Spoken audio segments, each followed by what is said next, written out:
ស្ដីបងប្អូនទាំងអស់គ្នាផ្លែកពីhoạt độngឯថាគេព្រោះhoạt độngភាគច្រើនគឺយើងផុសពាក់ព័ន្ធជាមួយនឹងម៉ាស៊ីនរត់ហាត់ប្រាណហើយនឹងកង់ព្រមទាំងសម្ភារៈកង់អញ្ចឹងណាប៉ុន្តែថ្ងៃនេះគឺយើងមានអាវប្រភេទអាវកីឡាមិនមែនជាប្រភេទអាវអានេះគឺជាប្រភេទឈុតណាគ្រាន់តែថាយើងមានតែ size M ហើយនិង size L ដោយសារតែយើងដាច់ size អញ្ចឹងហើយយើងយកមកលក់ដើម្បីចែកជូនដល់បងប្អូនទាំងអស់គ្នាយើងមាន2គឺយើងមានប្រភេទឈុតដៃវែង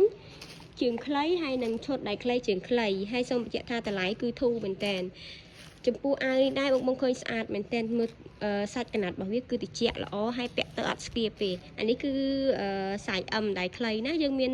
នៅសល់ size M ហើយនិង size L ភាគច្រើនគឺនៅសល់អាវដៃវែងច្រើនជាងដៃខ្លីរៀងតិចចំនួនតិចដែរអញ្ចឹងណាហើយចំពោះអាវនេះយើងលក់តម្លៃពិសេស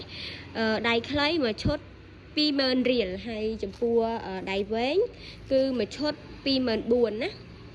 តម្លៃខុសត្រូវគ្នាតែ4000ទេបងយកដៃវែងក៏បានយកដៃខ្លីក៏បាននេះពាក់ស្រួលអ្នកទាំងអស់គ្នាយើងចង់ពាក់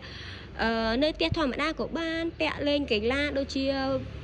ទាត់បាល់ផ្ទះបាល់វាយសីអីបានទាំងអស់អត់ជាបញ្ហាហើយពាក់ទៅស្រួលខ្លួនទៀតព្រោះវាជាប្រភេទអាវលងអញ្ចឹងណាហើយយើងមាន size M ហើយនិង size L អ្នកទាំងអស់គ្នាអាច